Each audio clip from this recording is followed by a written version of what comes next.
What is up, guys? Welcome back to my YouTube channel. So I'm really excited today because I get to show you guys this project that I've been working on for literally the last month and a half of quarantine. It's finally done. It's so cute. I'm so excited. If you couldn't already tell by the title, it is my pink Nintendo Switch.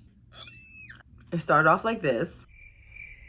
While, I mean, this color is cute and all, it's not my cup of tea.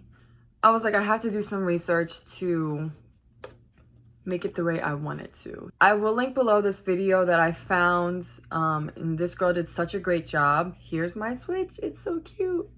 1, 2, 3.